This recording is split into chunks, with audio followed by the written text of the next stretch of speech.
হৃদয়ে প্রেম চলে আসে, আর সে একজন সাধারণ নারী মানবীকে রাধারানীর জায়গায় বসায় দিল।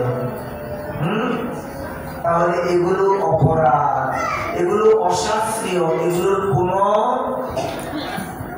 নাই, কোথাও নাই। তাহলে কেন আসছে এগুলো? এগুলো হলো প্রথা। ধর্ম আর প্রথা এক জিনিস নয়। প্রথা হলো নিয়ম। যেমন এক জায়গায় সেখানে 7 বার খায় লক্ষ্মী পূজা করে, আর আপনারা তো লক্ষ্মী পূজার দিন উপবাস করেন নাকি? ওখানে 7 বার খায় কেন? কারণ লক্ষ্মী দেবী হলো ধনের দেবী, আজকে যত খাবো তত পাবো। এটা ওনাদের প্রথা, ওনাদের প্রথা নিয়ম, কিন্তু সেটা ধর্ম নয়। তাই বললেন ব্যবসাবৃত্তি করে নারী জীবিকার তরে, অধর্মের প্রভাব বিস্তার চরাচরে। যে নারী স্বয়ং সূর্যের গতিকে রোধ করে দেয়,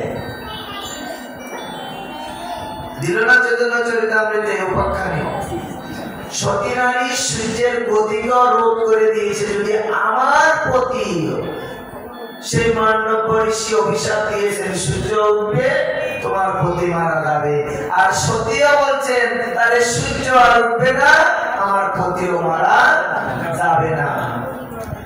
এখন বিষ্ণু পড়ল বিপদে, হায় হায়, এদিকে সতীর কথা, ওইদিকে মান্ডব ঋষির কথা। এই মান্ডব ঋষি এই স্বয়ং ধর্মরাজ, ইনিও কম না। তাহলে পড়লেন বিপদে। 3 জনই আসলেন, ব্রহ্মা বিষ্ণু মহেশ্বর, এসে বললেন মনির কথাও হোক, তোমার কথাও হোক। কিরকম? তোমার সূর্য উঠতে দাও, তোমার স্বামী মারা যাবে।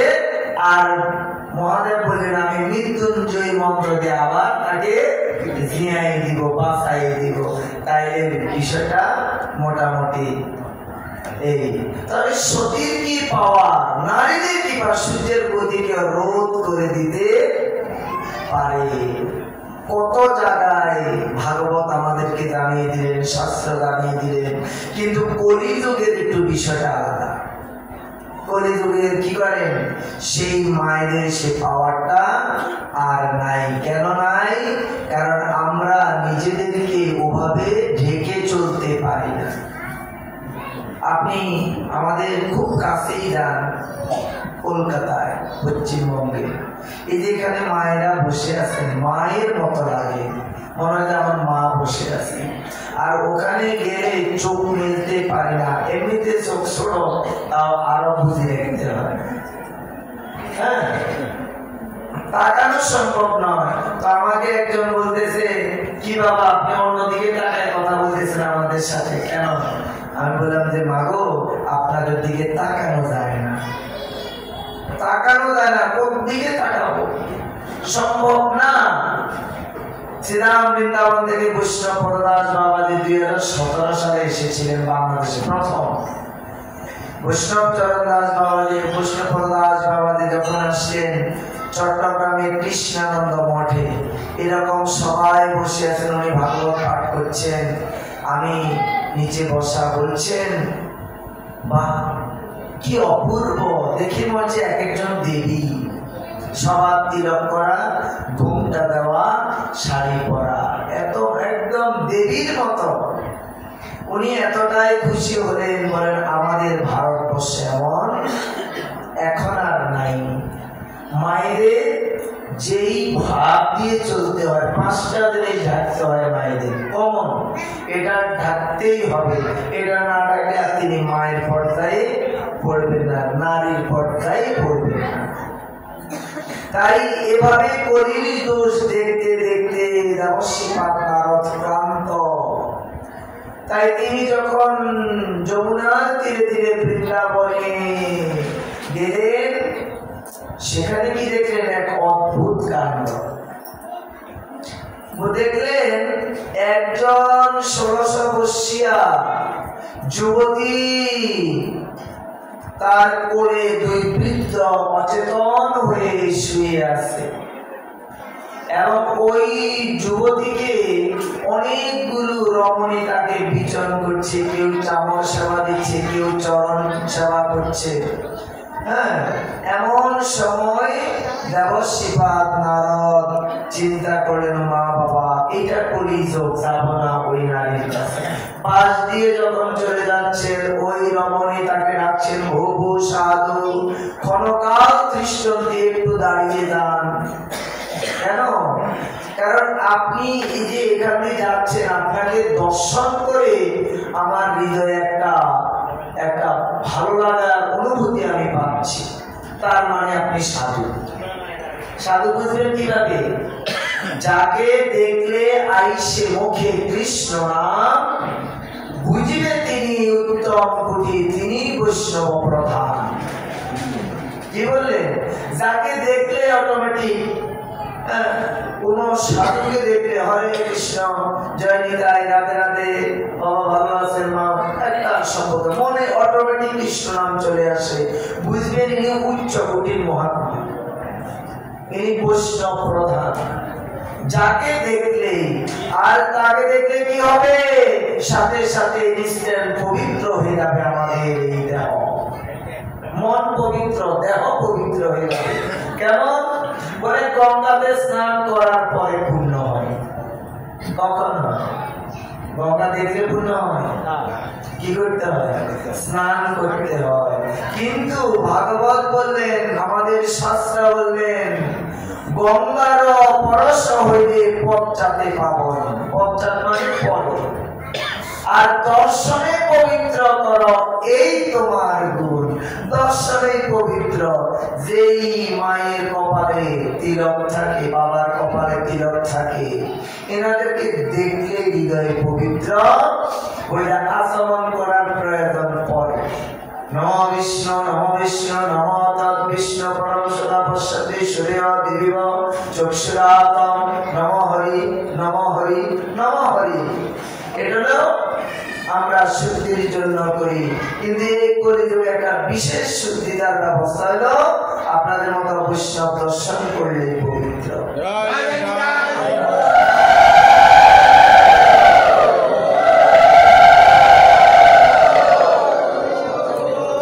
বললেন দর্শনেই পবিত্র কর, এই তোমার গুণ। গুণ বৈষ্ণবের এমন করে বলে, তোমাকে দর্শন করে কে বলছেন? ওই 16 বছরের রমণী বলে, আমার হৃদয়ে একটা শান্তি আসছে। নারদ ভয়ে ভয়ে যাচ্ছে নারীর দিকে। কেন? কেন? কারণ সাধুরা কোন নারী ঘটিত যদি কোন একটা কিছু দেখালে তার জীবন ধ্বংস, শেষ।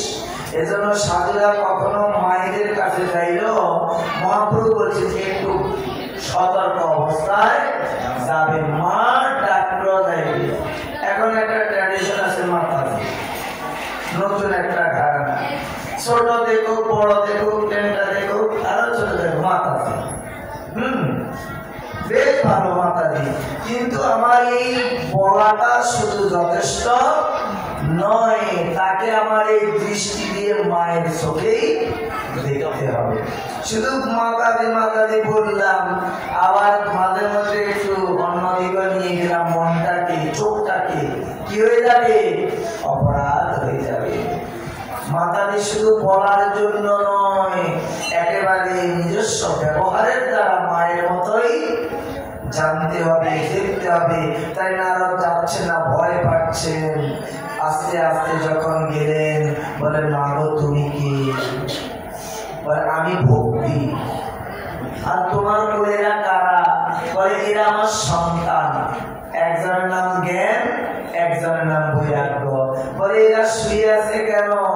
বলে এরা শুয়ে আছে কেন, এরা কেন চেতন না, ওই প্রশ্নটা আমি আপনার কাছে করব। কারণ আপনি সাধু, আমি দেবতা এবং ঋষি দেবর্ষি। আপনি কৃপা করে বলুন, আমার এই দুই পুত্রের জড়তা কেমন করে বুঝবে, আমি তাদেরকে কেমন করে আবার আগের মতো যৌবনের মতো পাবো, আপনি কৃপা করে বলুন। যখন এই কথা বললেন, আকুল হৃদয়ে হাত জোড় করে বলিলেন, হে সাধু আপনি আমার সন্তাপ দূর করুন। উত্তরে সেই দেবশ্রীপাদ নারদ বললেন, মা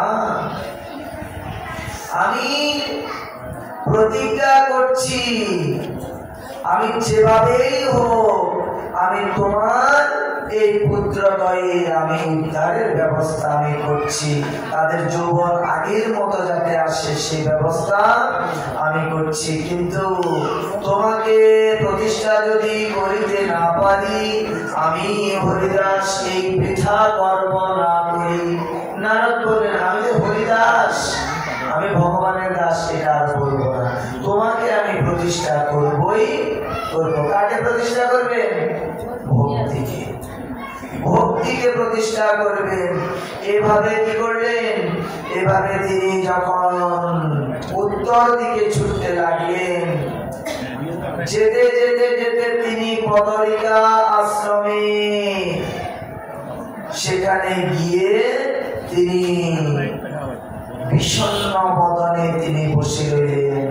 আর তখনই আপনারা আমাকে প্রশ্ন করেছেন, কারা? ওই ব্রহ্মার 4 পুত্র। এখন আমি কি করব বলুন? কারণ আপনারা তো সবই জানেন, বুঝেন। এখন আপনারাই বলুন, এখন এই ভক্তির 2 পুত্রের কি হবে? উত্তরে বলছেন, কে বলছেন? ব্রহ্মার 4 পুত্র বলছেন, শুনো, এই শ্রীমদ ভাগবত শাস্ত্র কীর্তিত জ্ঞান ভক্তি বৈরাগ্যের সমর্থ বুদ্ধিত, জ্ঞান বৈরাগ্যের হবে দুঃখের মোচন, ভক্তি দেবী উল্লাসিতা হবে না তখন। যদুষণ বললেন, কোন ব্যাপার না, ব্যবস্থা আছে। কি ব্যবস্থা? যে ভাগবত কথা শ্রবণ কীর্তনের ব্যবস্থা করো। কোন বংশে কারো কি হয়ে গেছেন, আত্মহত্যা করেছেন, অথবা অপঘাতে মৃত্যু হয়েছে, কি হবে? শ্রাদ্ধ করলে কিছু হবে? হবে না। এটা লোকাচার, মনের একটা স্যাটিসফ্যাকশন, কিন্তু তার উদ্ধার হবে না। কখন হবে? বলে আমরা গয়াতে পেটশিরায় পিণ্ড দিয়ে এসেছি, বলে তাও হবে না। ভাগবত বলছে কেন হবে না? বলেন, ধুন্দুলির, সেই ধুন্দুলির পুত্র ধুন্দুকারী যখন অপঘাতে মৃত্যু হলো, তার ভাই গোকর্ণ 100 বার গয়াতে পিণ্ড দিয়েছে। কতবার? 100 বার। 100 বার পিণ্ড দেওয়ার পরে তার মুক্তি হয় নাই, উদ্ধার হয় নাই। তাহলে বলেন, সাপ্তাহিক ভাগবত যজ্ঞ করে তাদের উদ্ধার হয়েছে, তার সে ধুন্দুকারী।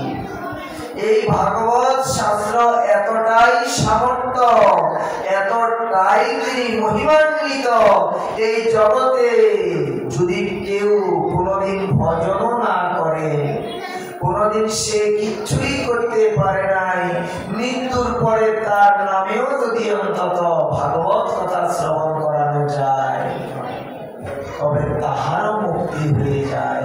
ভাগবত